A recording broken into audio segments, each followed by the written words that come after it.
All right, so like we said, our aim here tonight is just to explore deeper some of the questions that come up in these verses and some of the statements that are made here.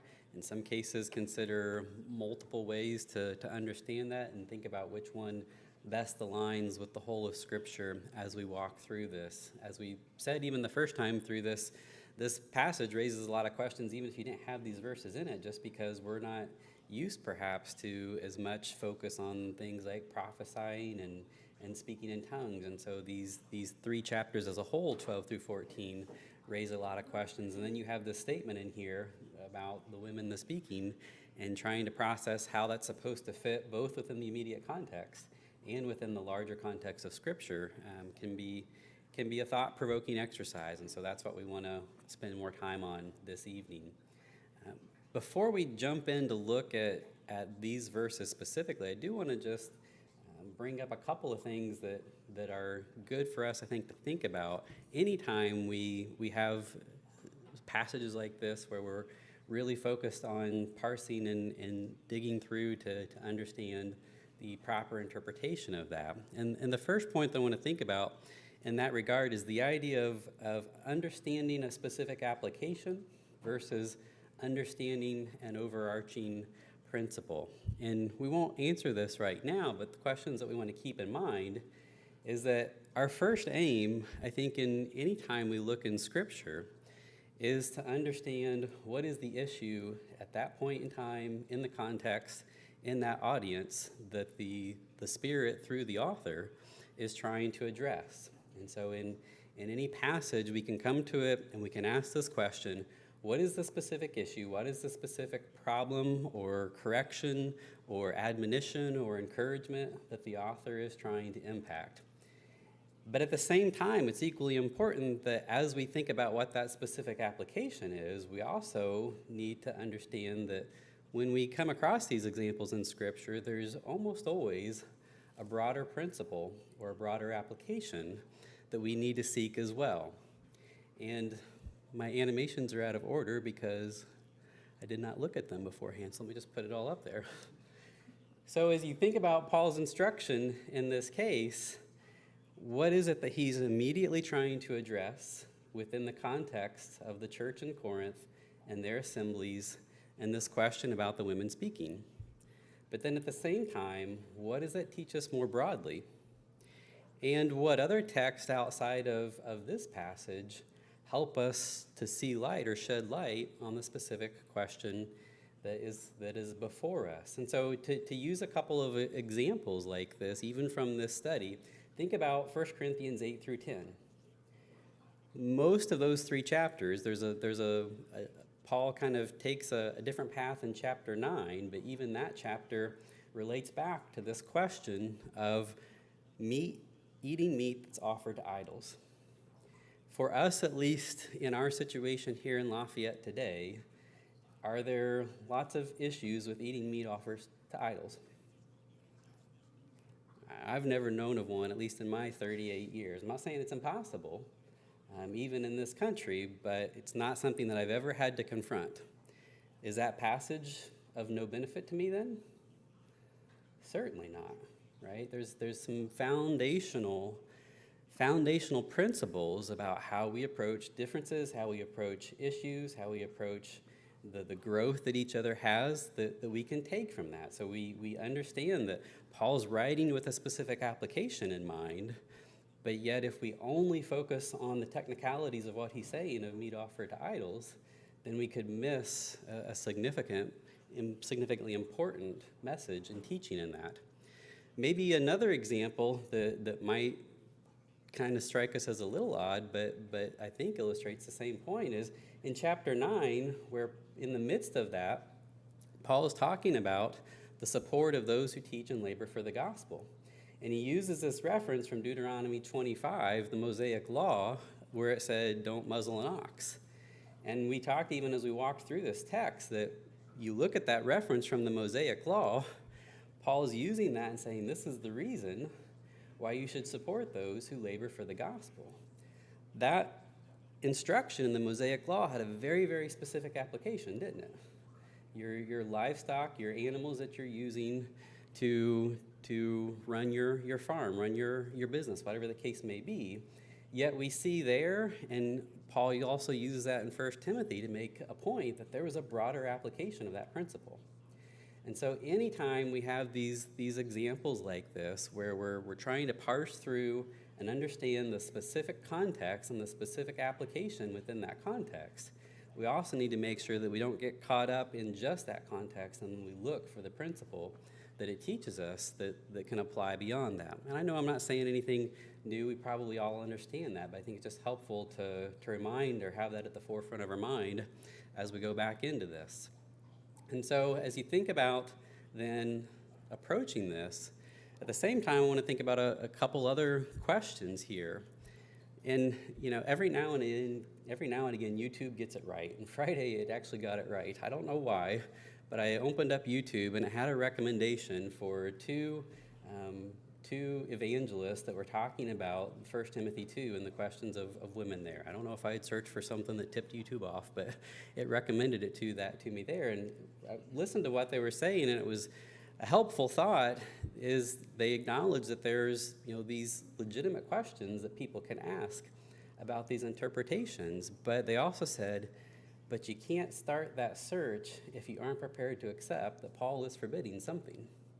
Even if there's legitimate questions about what that application is and how that is to be used, if we're not prepared to accept that he's forbidding something and we don't go in with that mindset, then we can run afoul. And so we need to look at this passage similar to that and say, okay, Paul's clearly forbidding something here. He's clearly teaching that there is a practice that needs some restraint. And we need to go into that study with a preparation of a mindset that, okay, that he's going to make that point.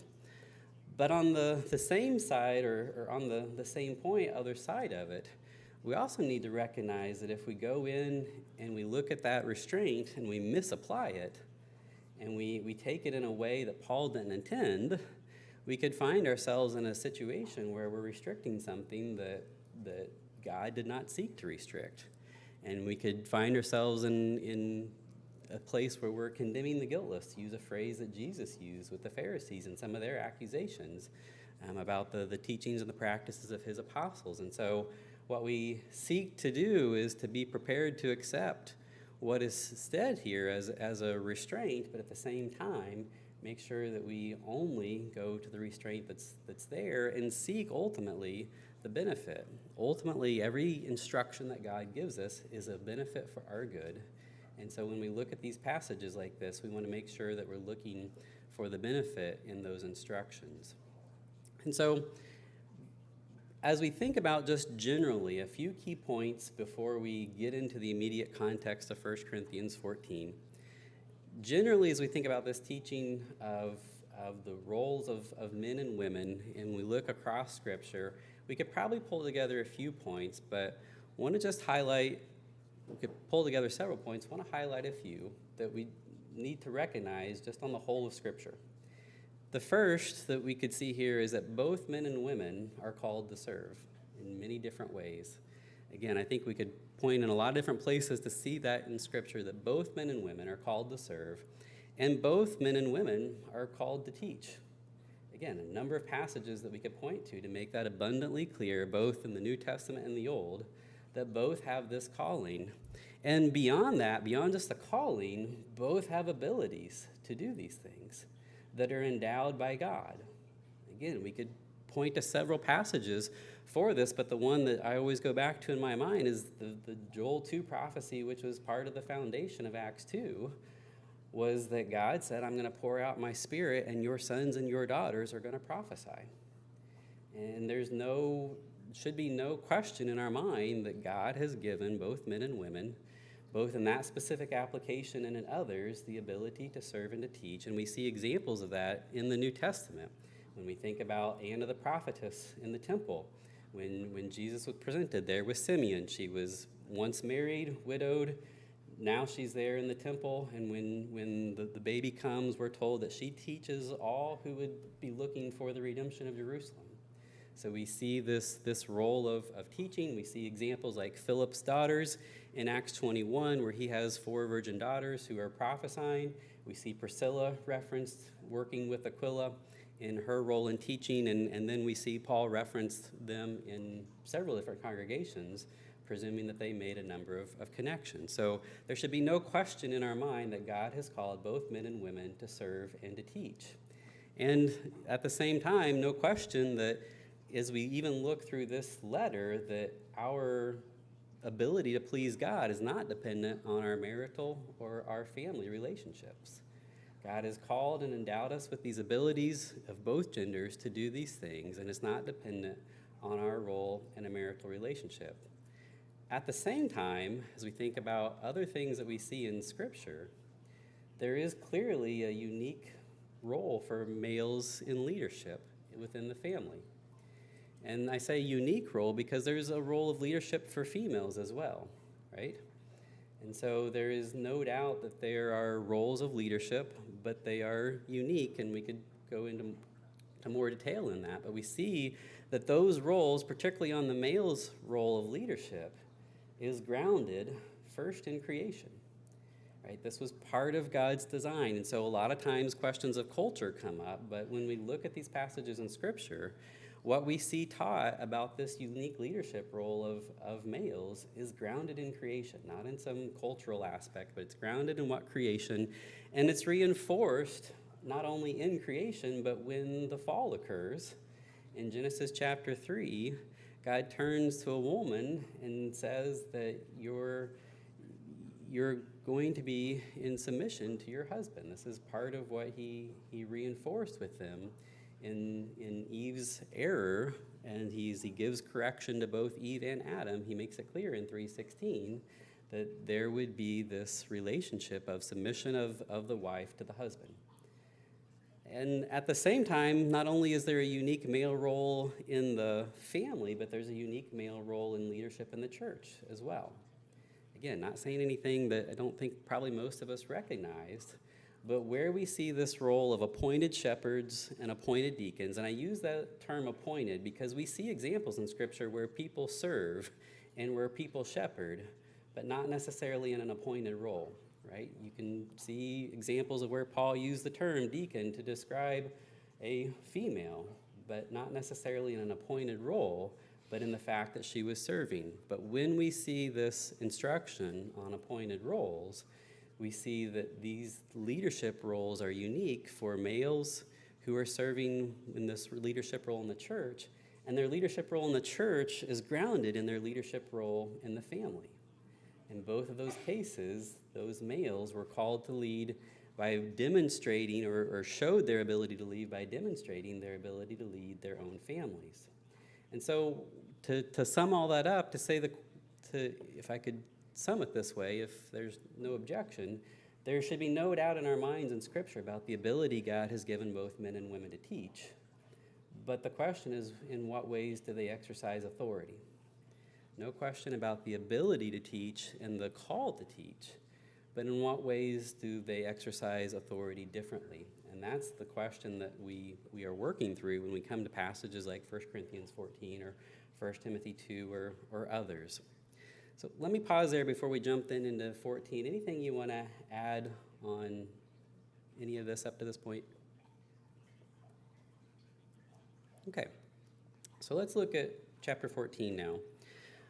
Micah did a thorough job of walking us through on Sunday the context leading up to these few verses, and I'm not going to repeat all that, other to summarize it by saying that what we see in this letter, throughout the entire letter, but especially in the immediately preceding chapters, is a context that's really focused on the idea of doing all that you do for the edification and good of others. Right? You can see this whether we're talking about these decisions about what we eat, whether we're talking about how we assemble and what we do when we partake of the Lord's Supper, or how we partake in the other things that we do when we come together. The point over and over again that Paul makes is do this for the good and edification of others. When you exercise your right or you exercise your ability, whether that's supernatural or otherwise, you do it with the benefit of another person in mind. You do it not to glorify yourself, not to elevate yourself, but you do it for the good of other people. And along with that, then making sure that how we engage and participate in these things does not undermine the benefit that coming together is intended to provide in the first place for those who would follow God and be part of this fellowship. Other key things from this context that you want to add, these are just the key takeaways that I take away, but other key things leading up to this you want to add. John? I was going to say the motivation behind the advocation and doing it for the good of others is love. Love the brethren. Yeah, exactly. Do this for their benefit because of this love that you have for others that God had first for you and that you emulate because he had. Other thoughts from the context? Okay, so what I want to walk through now is just to specifically go through some of the things in these couple of verses here in 34 and 35 that often come up in our point of considerations. And I want to be clear, I'm not personally trying to drive us to any conclusion in any way, shape, or form. So don't, this isn't one of those times, and I'm guilty of this too, but okay, where's he going, what he's leading to? Don't try and guess what the teacher's leading to, because I'm not leading to a specific conclusion here. But just want to take some time to think through some of the points that are raised and that are worthy of us diving deeper into in more depth. That doesn't make sense. Worthy of further consideration. The first that I want us to think about, I struggled with in what sequence to do these because often how we think about any one of these points is influenced by what we think about the other points as well. So there's kind of a circular reference there. So I want to just acknowledge that up front. But the first point that I want us to consider is as we read these two verses in 34 and 35, is Paul talking about women as a gender?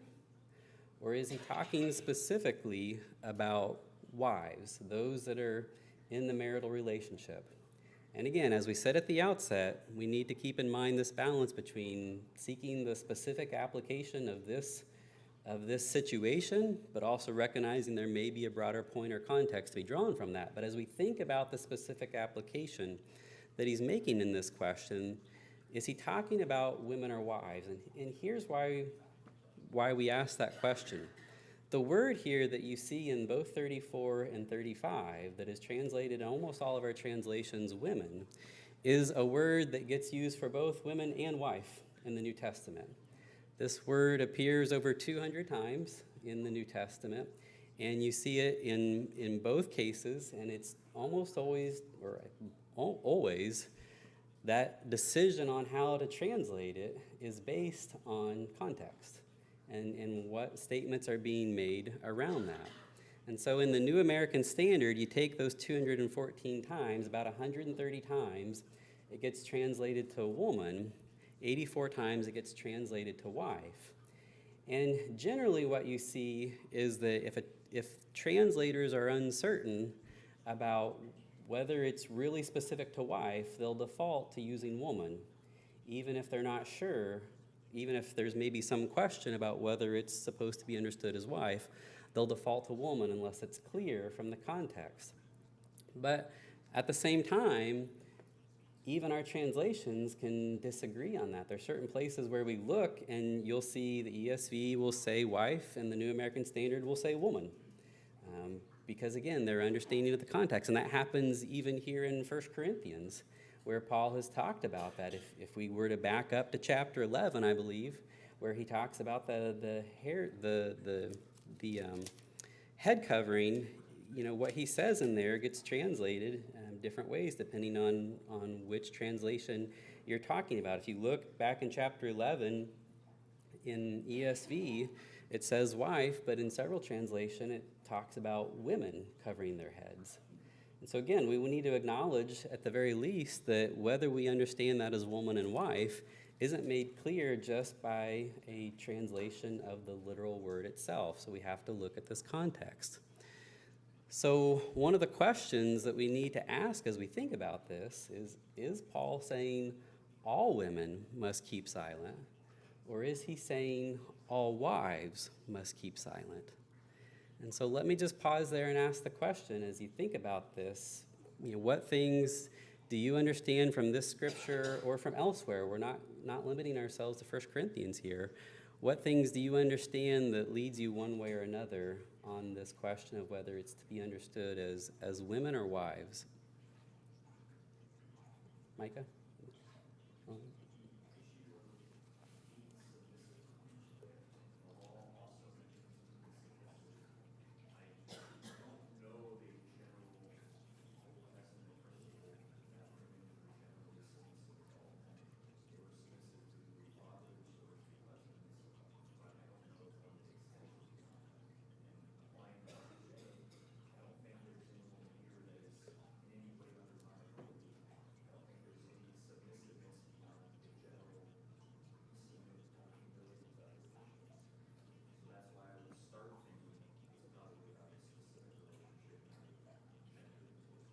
Okay, so what Paul says here is not only about speaking, it incorporates also the idea of submission.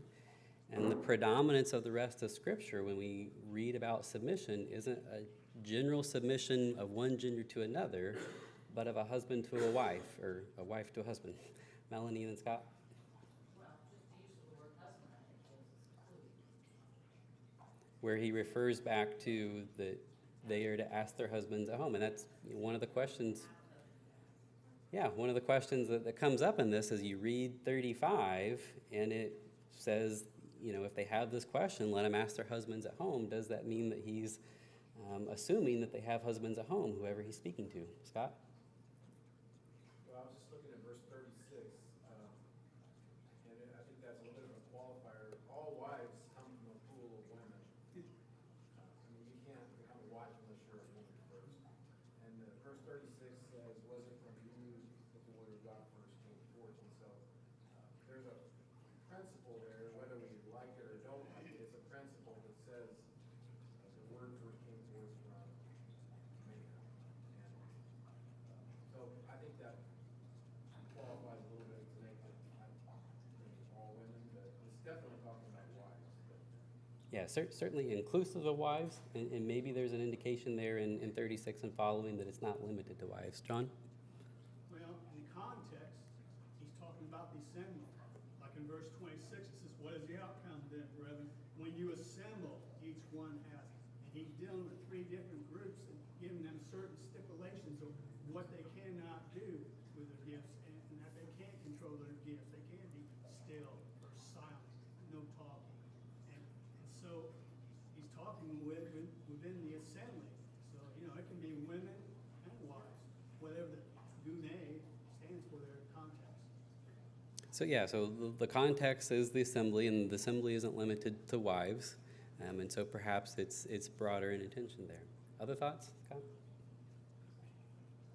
I think you have to be really careful with this because we can come across as legalistic, but if we're trying to look at the heart of God, trying to have a heart for God and be like God, it's almost like we're gender neutral. I just need to find what God wants me to do. I don't, whether I'm a male or I'm a female. And anyway, I just think we need to be really careful about coming across as legalistic with this, but trying to impress the point of everybody trying to develop in your own heart this relationship with God, to appreciate what He's done for us, and not get hung up on something that our culture has taught us.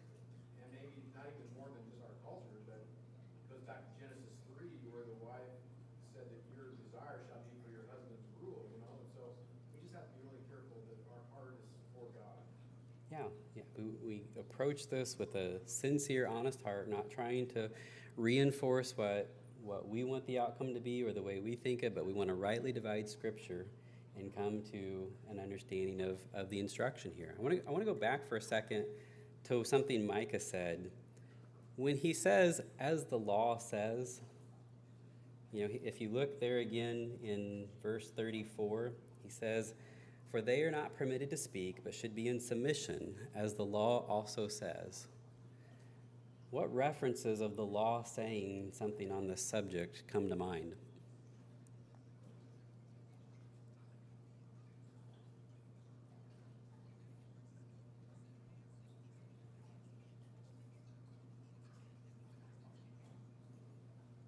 And I think it's silence is a good answer sometimes, right, to think through that.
Yeah, good point. So, when I think of, of passages that might fit this, honestly, the one that comes to mind is Genesis 3.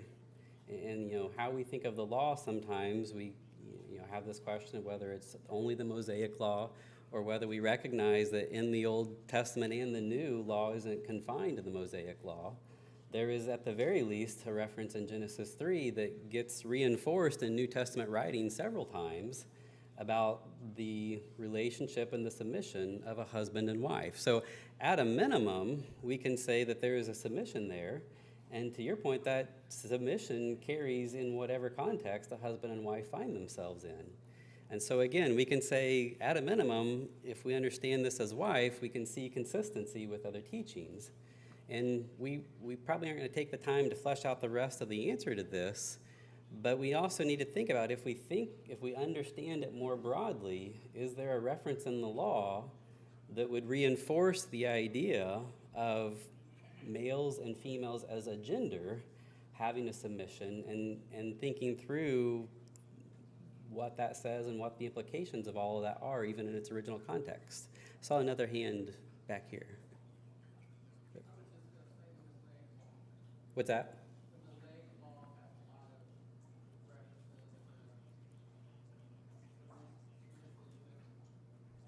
Yeah, so there's a lot of teaching in the Mosaic law that address gender in various aspects, right? John? I'm just gonna say, I've studied this before for quite a bit. I really couldn't find anything in the law that really kind of addressed it. And of course, creation, going back to creation for men and women's roles, that was before the law was given. And so, I'm not sure what Paul is referencing. There's something there. Yeah, before the Mosaic law was given, and as we talked about even in our Roman study, there's a lot of challenging thoughts about how we understand law and if it's limited to Mosaic law. Scott? Well, earlier on in this chapter 14 and verse 21, there's a verse there from the law, or from Isaiah. It says, "By men of strange tongues and by lips of strangers I will speak to this people, and even so they will not listen to me, says the Lord." And that comes from Isaiah 28 verse 11, which talks about, "Indeed, he will speak to this people through stammering lips and a foreign tongue. He who said to them, here is rest, give rest to the weary. Here is repose," but they would not listen. There's a principle there about the word is supposed to come out, and it's supposed to come out by certain people maybe, but people are supposed to listen to it and acknowledge it. Yeah, when we hear it, we respond to it. A couple other thoughts just to, not to dive into, but just as we think about this question a little bit, is, again, even recognizing that there are good questions to raise in this, at a minimum, we want to make sure that we understand, even if we focus on the submission of a wife to a husband, is it scriptural to say that a wife is to influence her husband? Absolutely it is. What's that? Sure.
Yeah, certainly we need to be careful. I do want to acknowledge the 1 Timothy 2 reference has the same questions about whether that's husband and wife or man and woman generally.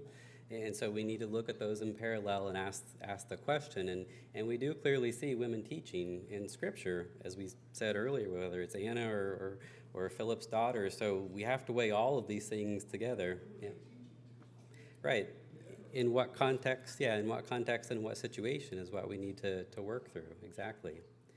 And so, again, we're kind of collecting different things, thoughts to put together. I want to move on to the question of subjection. He says in there, and we've mentioned this already, that it's not just about not speaking, but this connected with the idea of submission and subjection. And whatever this speaking is, and we'll come back to that in a second, or in a couple of minutes if we have time, or whatever this speaking is, he says this is a contradiction, essentially. He presents it as a contradiction to the idea of the submission or the subjection that he's describing here. So again, it comes back to, or at least the foundational point for us, is to really understand this idea of submission and subjection, understand it in the context of husbands and wives, and make sure that we have a scriptural understanding of how that may apply to the genders generally. But I do want to make a couple of notes or just draw our attention to a couple of things within this letter itself. We mentioned one of these already, but if you back up to verse 32, he uses the same direction here, where he talks about subjection.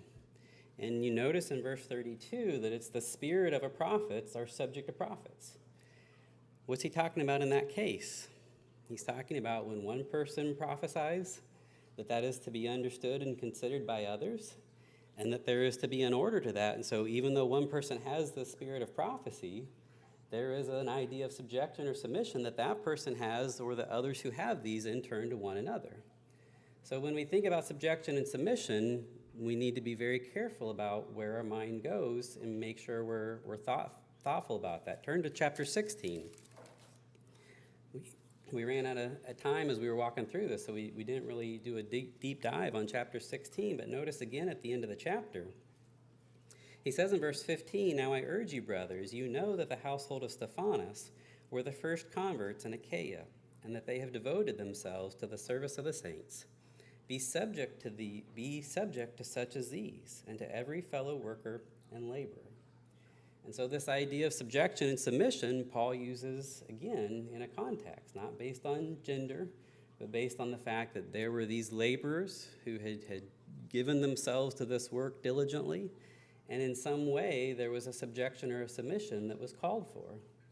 And so not, again, saying anything new, but we understand that this idea of subjection and submission gets used in multiple ways, and we have to be careful not to lump definitions together without thoughtfully looking through other evidence. We could go to chapter 15 and see this idea again in 27 and 28, where it is used in a different way, where Paul talks about the things that would be subjected to Christ and put underneath him as a result of his resurrection. So again, thinking through the idea of what type of subjection and submission does Paul have in mind here as he writes this? And of course, this is where especially that cross-reference to 1 Timothy chapter 2 comes up, because that's a key point there as well, right? That there is to be this submission. Men were given an instruction in verse 8, a correction, if you will, that Paul was making, that they were to pray with holy hands, free from quarreling. Women were then told how to adorn themselves, and then he goes into the idea of talking about submission and subjection. Interestingly, that idea of adornment also comes up in 1 Peter chapter 3 when we're talking about husbands and wives and the relationship there. So all these things keep coming back together, don't they, as we look at some of these questions. The third one that I want to make sure we at least get a few minutes here on before we run out of time. Sorry to not have comments on that, but I do want to make sure that we look at this question. What does it mean to keep silent or to not be permitted to speak? And Mike kind of brought this up on Sunday, but I want to spend a little bit more time thinking about it. It's a different word if we go back to that 1 Timothy 2 comparison, where women were told to conduct themselves in a quiet way. In the context of 1 Timothy 2, quiet also gets used in other cases, and it's not referring to the absence of sound, at least in those other references. It's referring to a way in which you conduct yourself in life. He said to pray that you would lead a peaceful and quiet life. He wasn't saying to be monks where you're not saying anything, taking a vow of silence. It was a way in which you conducted your life. He does use a different word here in this context. And a literal reading of that word would say that this is a prohibition against vocalizing words. Because that's literally, in this case, what this word means is to vocalize words. John? In 1 Corinthians 14, the speak. And yet, as was pointed out on Sunday, though that's often the way that word is understood, very few people actually come to this passage and think that it's saying a complete prohibition on vocalizing words. And the example of that is singing, right? We don't understand that this is a prohibition against singing. Interestingly, the same word is in Ephesians chapter 5, where we're told to speak to one another, or a translation may use a different word there, but it's the same word in the original text. So chapter 5 of Ephesians says to speak to one another in song. This passage says that women are not permitted to speak. So we come to this and we understand, I think most of us at least come to this with an understanding that there's some type of specific application of speaking that Paul has in mind here. And we at least need to acknowledge that we're putting some specific application on that and not just taking it in its most literal form. The question, of course, is then, what voicing of words is it that Paul is saying shouldn't be spoken? Is it the idea of giving prophecy, which we see in the immediate context of being focused, prophecy in tongues? Is it the idea of judging prophecies? Is it more general than that? Is it the idea of teaching as a whole? Or is it even inclusive of this idea of asking questions? Because he makes the reference there in verse 35 that if they have questions, they are to ask at home. So point being here, not trying to say this is the answer, but to recognize that sometimes we want to resort to saying, well, I'm just taking it literally as it says, and understanding the most literal translation, even most of us have some type of specific application that we understand that through as we read this. And so as we think about that application then, however we come to that answer, then we also need to think about, okay, how does that actually apply to the different situations, whether that's in the assembly, outside of the assembly, whether that's in casual conversation or something else? How does that apply when we understand what it means to speak? What is he really getting at when he says to speak there? If we accept that there is some speaking in some form that is part of the assembly, then what portion of it isn't part? And so, again, yeah. I'd like to say that if we took, and I'm not saying this is your philosophy, but if we took how you parse things, and we did the whole New Testament that way, we all could come up with totally different conclusions on everything that's spoken. The Word of God was given to us as a specific thing, So I guess if this is your philosophy, I don't agree with it, because I don't think we can go through and parse and decide, was it a lie? Was it just women? Or was it, does this apply? Does that apply? The Bible is very specific. It's words. It tells us how to live our lives. We could go through the whole thing as almost they can. And I could come to a totally different conclusion about how to live my life according to sort of this look into the scripture, how you just described it. And I personally don't agree with it because it gives too much latitude. The Bible is very specific, and it tells us what sins are, what sins are. It doesn't go and parse things out.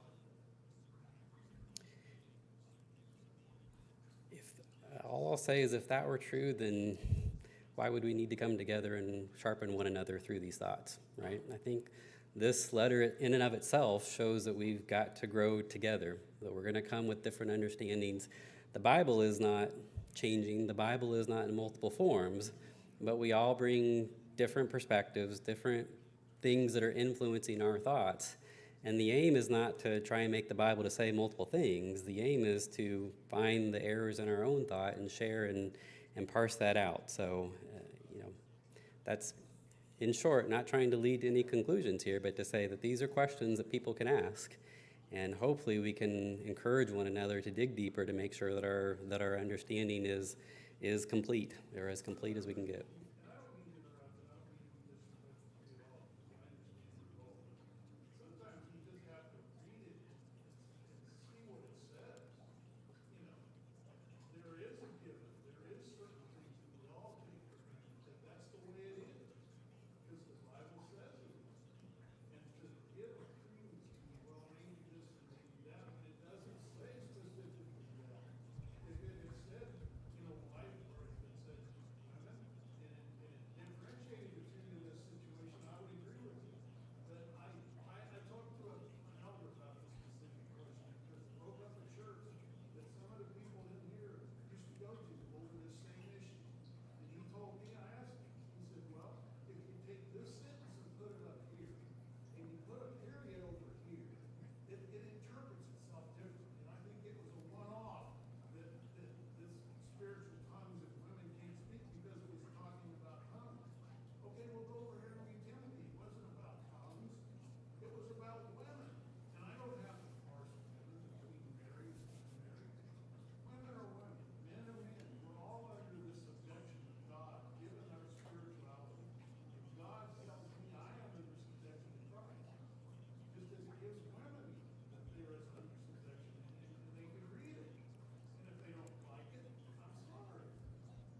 Yeah, I appreciate your passion for wanting to make sure that we don't deviate from Scripture. I just want to acknowledge that many people have questions that they're trying to work through, and we want to encourage one another to ask these questions and dig through them and make sure that we all come to a deeper understanding. So with that, that's the end of our Corinthians study, and on Sunday, Lord willing, we'll pick up with the study that Andy has mentioned an email about, looking at doubt.